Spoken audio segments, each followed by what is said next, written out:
cero cosa pernusovi.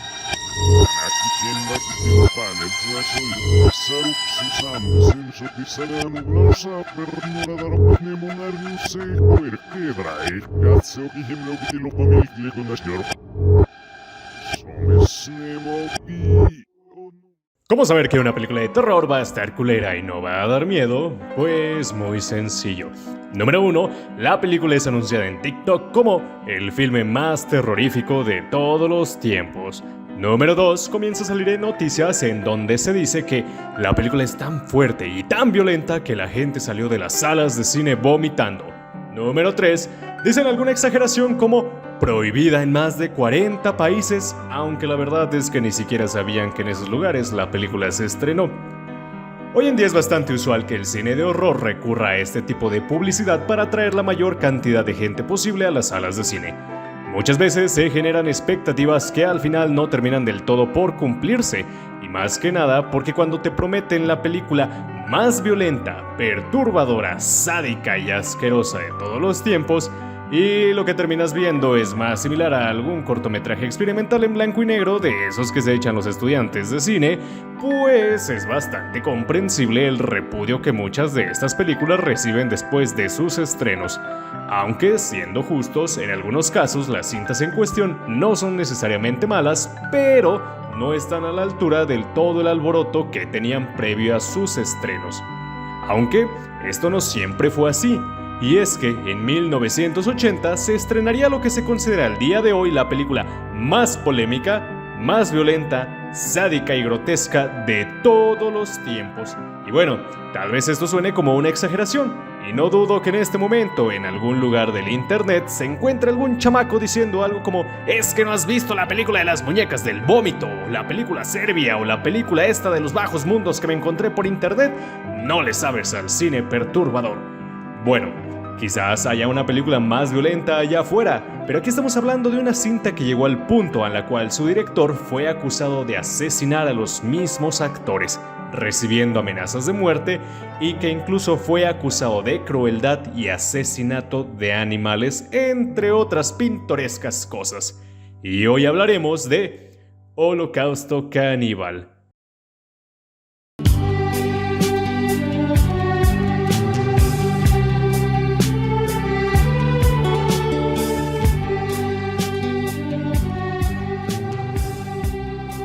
Durante los años 70 y durante todo el boom del cine de explotación, de la nada una ola de películas caníbales llegó para quedarse durante un muy buen rato, principalmente popularizadas por el director italiano Ruggero Deodato, quien dirigió la película Last Cannibal World.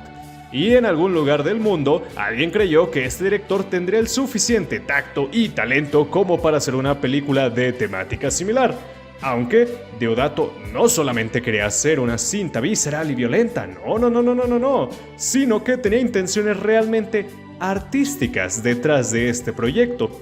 Una cinta que desafiara todos los estándares cinematográficos y que creara una conversación profunda sobre el estado tan pútrido en que nuestra sociedad se encuentra. Y entonces se le ocurrió hacer esta mamada. Yo sé que suena que estoy comenzando a exagerar, pero créanme cuando les digo que esta película deja cualquier cinta de la saga Hostel o Saw como películas de Disney. Y una clara muestra de esto es que a pesar de que dicha cinta se estrenó de forma oficial en el año de 1980, esta no recibió una calificación en el Reino Unido hasta el 2001, después de que varias escenas fueran eliminadas. Hay que entender que antes de que todos los lanzamientos de las cintas de video fueran ampliamente accesibles para el público en general, estas tenían que pasar por diversos filtros. Dichos filtros, en donde una de las cosas que quedaba estrictamente prohibidas eran, entre otras cosas, la crueldad animal. Así que Holocausto Caníbal fue una de las que conformaron la llamada lista de las Video Nasties, y siendo una de las que más dificultades se enfrentó para poder llegar a un público más amplio. Si lo que les acabo de mencionar anteriormente te está dando una idea de más o menos por dónde va esto, será mejor que te prepares. Y es que, antes de hablar más a detalle de la historia de la película, pues tendremos que recordar su controvertida producción. La película se rodó en el Amazonas durante el verano de 1979. Durante la producción, el director se dedicó a contratar actores con poca o ninguna experiencia, y esto con la finalidad de darle mayor realismo a lo que veríamos en pantalla. Aunque una de las cosas más infames sería el maltrato al cual Deodato sometería a sus actores y al equipo de trabajo en general. Por ejemplo, la actriz francesa Francesca Ciardi se negó a mostrar sus pechos durante una escena prolongada de sexo, a lo cual el sádico director respondió gritándole y humillándola de forma bastante agresiva. En otra escena vemos a los extra nativos del Amazonas, que por cierto no fueron pagados, que son obligados a permanecer de pie dentro de una cabaña que se incendia sin ninguna clase de precaución para su seguridad, y todo esto aunado a la grotesca idea de asesinar animales. Todas las escenas de animales siendo asesinados dentro de la película, o sea, la tortuga, la tarántula, el mono y el cerdo, son totalmente reales, sin censura y sin ninguna verdadera relevancia para la película como tal. Esto, entre otras cosas, llevó a que 10 días después de su estreno en Milán, las autoridades confiscaran la película y Deodato fuera arrestado bajo los cargos de obscenidad. Sin embargo, a raíz de una distribución por debajo del agua, la película ya estaba siendo contemplada por múltiples personas, quienes, ante las técnicas poco ortodoxas o éticas del director para hacer dicha película, comenzaron a difundir el rumor de que se habían asesinado, además de los animales, pues también a la gente, lo cual resultó en que fuera etiquetada como una película snuff. Esto significó que además de todos los cargos bajo los cuales el director ya estaba siendo arrestado, ahora también se le tendría que agregar asesinato. Mucho antes de que la bruja de Blair engañara a todos con la idea de que los actores en pantalla habían desaparecido de verdad, Deodato hizo que sus actores firmaran un contrato cada uno en donde se les prohibía aparecer en cualquier tipo de medio de comunicación por al menos un año posterior al lanzamiento de la película para poder mantener el realismo.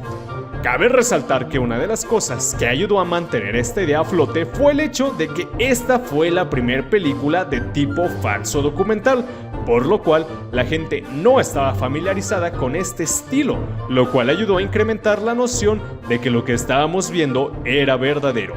A pesar de que todos los cargos de asesinato desaparecieron, después de que los actores fueran a testificar, los cargos por crueldad animal permanecieron y Deodato y todo el equipo de producción recibió una suspensión debido a los cargos de obscenidad que se mencionaron anteriormente.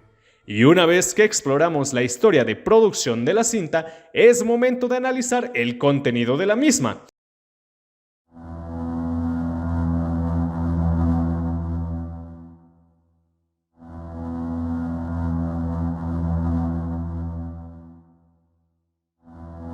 La película narra la historia del antropólogo Harold Monroe, quien se encarga de la tarea de buscar a un equipo de documentalistas que desaparecieron en el Amazonas mientras buscaban una tribu primitiva.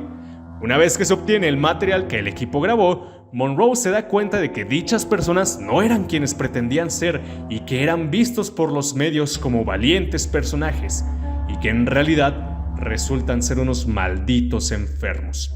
La película tiene comentarios sociales referentes a los medios y su visión limitada del mundo, en donde ellos mismos se ven como la gente civilizada, mientras que las personas de las tribus son vistas casi como monstruos de un mundo prehistórico.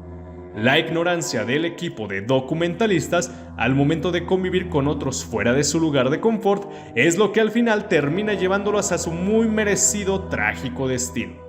Ellos son quienes llevan a cabo tan atroces actos, a pesar de estar conscientes de ello, mientras las tribus solo responden de la única forma que pueden, acorde a las acciones del equipo de documentalistas.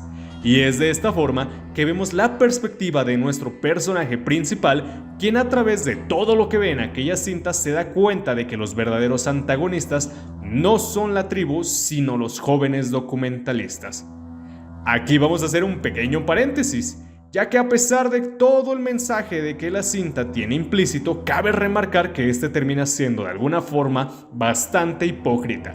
Y es que tenemos una película que narra la historia sobre la falta de moral por parte de los medios de comunicación y cómo ciertas personas están dispuestas a realizar su arte sin importar las consecuencias que esto tenga. Y es que cuando recordamos que estamos hablando de un director que bajo el mismo razonamiento utilizó animales reales para mostrar escenas de muerte bastante explícitas y prolongadas, poniendo en riesgo a personas que pertenecían a tribus indígenas reales y haciendo un alto énfasis en una violencia extrema que hace que el mensaje quede en tercer plano. Y hablando de la violencia y dejando de un lado la perturbadora crueldad animal, las muertes que se ven en pantalla no escatiman al momento de mostrar en toda su gloria lo depravado e imaginativo del director. No estamos hablando de muertes comunes como en otras películas de horror contemporáneas, sino muertes que parecen estar centradas en la sexualidad de los personajes. Múltiples veces vemos en pantalla prolongadas escenas de índole sexual y asesinato. Las secuencias aquí vistas no tienen nada que envidiar a aquella infame escena de la película francesa Irreversible. Mutilaciones genitales, decapitaciones, tortura y un extra más de sadismo es lo que hace una perfecta combinación de depravación y por lo cual esta película pasaría a ser tan recordada. Este énfasis en lo grotesco se ve más claro cuando tenemos en cuenta los antecedentes de su director, ya que, como se mencionó en un inicio, Deodato era un director centrado más en el cine de explotación y cuya sensibilidad artística tendía más hacia ese estilo cinematográfico. Todo mensaje o intención de generar una conversación profunda alrededor de los temas que se intentan exponer en esta cinta terminan por quedar en el olvido para quedar enfrente la violencia, pareciendo incluso que el mismo director de la cinta no se toma tan en serio esto. Y es que si lo hubiera hecho, ¿por qué poner a un actor de películas porno como el personaje principal? Todas estas decisiones terminan condenando el mensaje de la película, haciéndola ver simplemente como una cinta de explotación más. Pero esto no es así, y si algo se le debe de reconocer a Holocausto Caníbal es la revolución que dio al lenguaje cinematográfico, siendo esta la primera en su clase, el primer falso documental.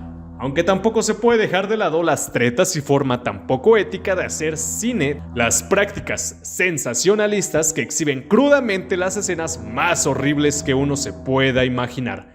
Escenas manipuladas y llevadas hasta la última consecuencia con tal de provocar la peor de las reacciones en el público. ¿El fin justifica los medios? ¿Acaso se justifica tanta crueldad animal, abuso hacia sus actores, poner en riesgo a aquellos que trabajan contigo solo por terminar tu película? Bueno, aquí es en donde entra la opinión de ustedes. Más de 40 años después, esta película sigue dando de qué hablar. Y dentro de 30 años más, seguirá haciéndolo. Para bien o para mal, Holocausto Caníbal marca un antes y un después en el cine.